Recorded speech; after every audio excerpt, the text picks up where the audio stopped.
कोई भी सपना साकार करने के लिए सबसे जरूरी है सही कोच का होना। चुनिए Jha sir academy for IAS को और करें अपने यूपीएससी और पीएससी का सपना साकार। Download the app now.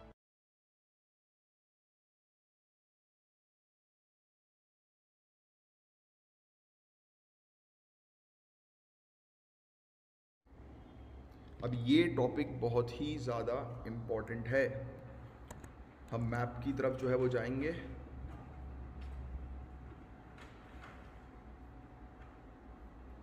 और मैप में आपको जो है वो सबसे पहले तो इंडिया को लोकेट करो। इंडिया, अब इंडिया से हम लोग को जो है वो कहाँ पे जाना है? अरेबियन सी में अपन को डुबकी लगानी है। फिर अरेबियन सी से हम लोग जो है वो गल्फ ऑफ एडन पे जाएंगे। यहाँ पर देखो अफ्रीका में एक पॉइंट हम लोग को देखने को मिलता है, सींग वाला एरिया, तो इसको क्या बोलते हैं? Horn of Africa, right. Horn of Africa हमें देखने को मिलता है, राइट। और यहीं पर ही आप देखोगे तो इथियोपिया करके एक कंट्री जो है वो आपको नज़र आ रही है, इथियोपिया करके कंट्री। इथियोपिया के ही नॉर्थ वाले एरिया पर अगर आप देखोगे, नॉर्थ वेस्ट वाले एरिया पर, तो आपको यहाँ पर क्या चीज़ दिखाई देगी?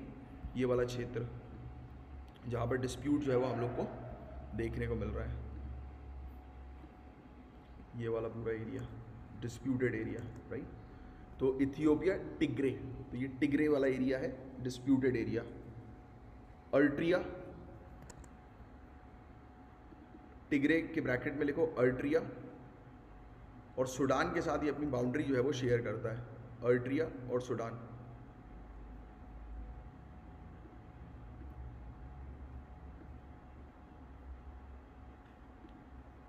गल्फ ऑफ एडन से रिलेटेड क्वेश्चन पूछा जाता है अक्सर कि गल्फ ऑफ एडन जो है वो कहाँ पर है। तो gulf of Aden north Africa, horn of Africa के ऊपर वाले एरिया पर है। यमन, आप कह सकते हो कि यमन के साथ अपनी बाउंड्री शेयर कर रहा है और हॉर्न ऑफ अफ्रीका के साथ अपनी बाउंड्री जो है वो शेयर कर रहा है, ठीक है। तो गल्फ ऑफ एडन अक्सर जो है वो पूछा जाता है। और फिर रेड सी भी यहाँ पर हम लोग को जो है वो देखने को मिलती है इसी क्षेत्र पर। तो अभी जो टॉपिक हम लोग डिस्कस करने वाले हैं वो इथियोपिया और अर्ट्रिया, मतलब स्पेशली इथियोपिया में जो अर्ट्रिया के साथ जो बाउंड्री शेयर कर रही है टिग्रे, इसके बारे में हम लोग डिस्कस करेंगे। देखो कुछ नहीं, कॉन्फ्लिक्ट में सिंपल सी चीज़ ये है कि एक ग्रुप हुआ करता था, राइट। जैसे अगर अपन पास्ट की बात करें, जैसे इंडिया के ही पास्ट की बात करें, तो जैसे एग्जाम्पल के तौर पर इंडिया को जब इंडिपेंडेंस मिली थी तो there were some groups, right, जो नहीं चाहते थे इंडियन यूनियन के साथ जो है वो जुड़ना, right.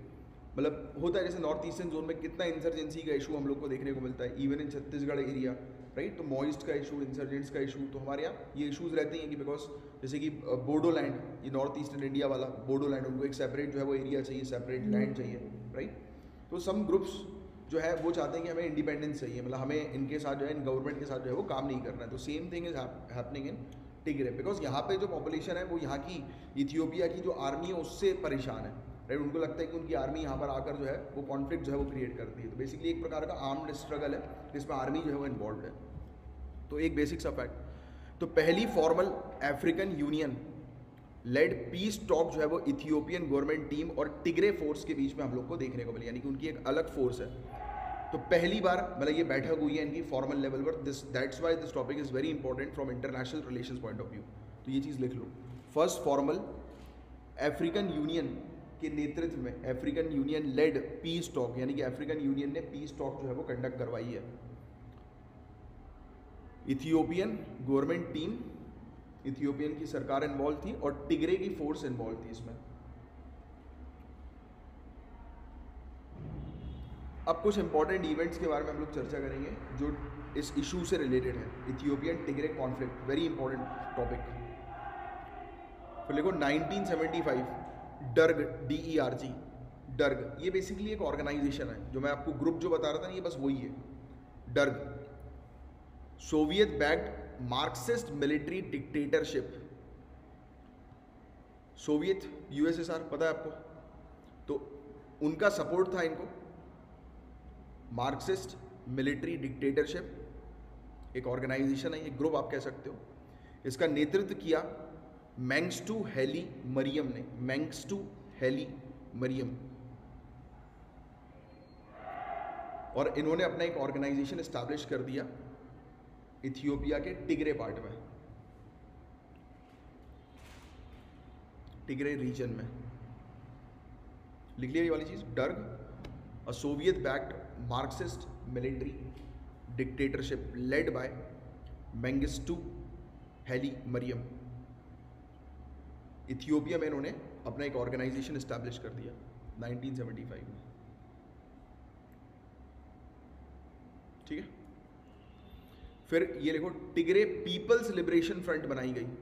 Tigray people liberation front was formed.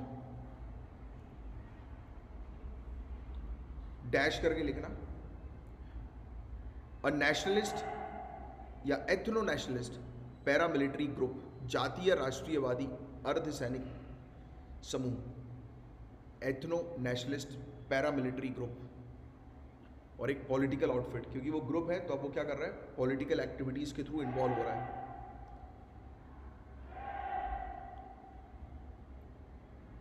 फिर 1991 में इन्होंने डर्क को ही बाहर कर दिया इस ग्रुप ने, जिसने शुरू की थी ये बगावत, उसको हटा दिया, क्योंकि अब ऑब्वियस सी बात है dictatorship, no one likes dictatorship, किसी को डिक्टेटरशिप नहीं पसंद।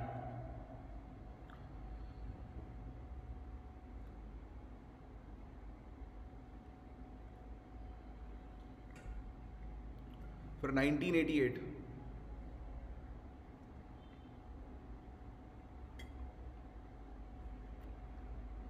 Ethiopian People's Revolutionary Democratic Front, Ethiopian People's Revolutionary Democratic Front was founded, इसका गठन हुआ।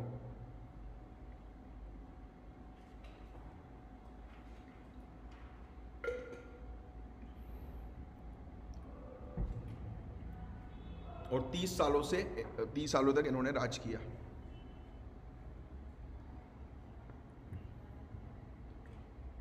ठीक है, फिर 2020 में अब इथियोपियन गवर्नमेंट पावरफुल हुई, इनने बोला कि हटाओ, मुझे डिस्टर्बेंस चाहिए नहीं इस क्षेत्र में, तो इन्होंने मिलिट्री ऑपरेशन करना शुरू कर दिया। किसके अगेंस्ट? इसी क्षेत्र पर, इसके बारे में अभी हमने बात करी, TPLF, Tigray People's Liberation Front, तो इसके अगेंस्ट उन्होंने मिलिट्री ऑपरेशन करना शुरू कर दिए। इन 2020 इथियोपियन गवर्नमेंट स्टार्टेड, लिखो, इन 2020 Ethiopian government started military operations in Tigray, military operation in Tigray against TPLF, against TPLF।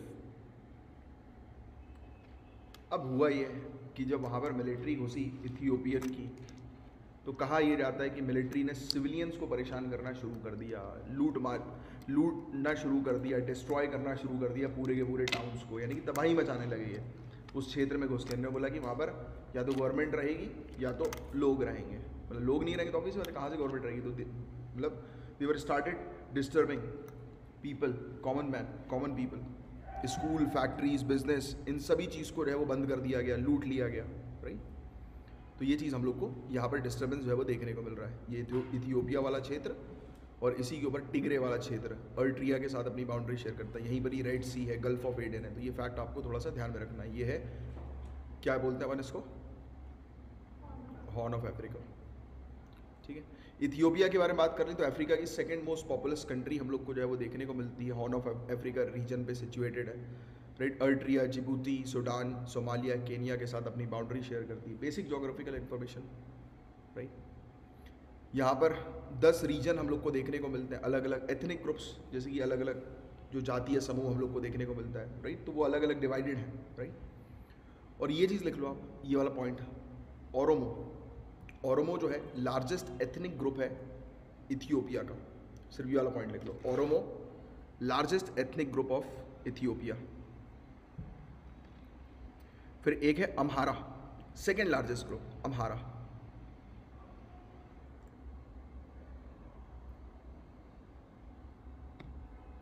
और जिस क्षेत्र में भी डिस्टर्बेंस चल रहा है, जो कॉन्फ्लिक्ट है, टिग्रे, तो वहाँ पर रहने वाले लोग जो है वो माइनॉरिटी में 6 से 7%। And you know majority minority को ही हमेशा दबाती है, टारगेट माइनॉरिटी को ही करती है,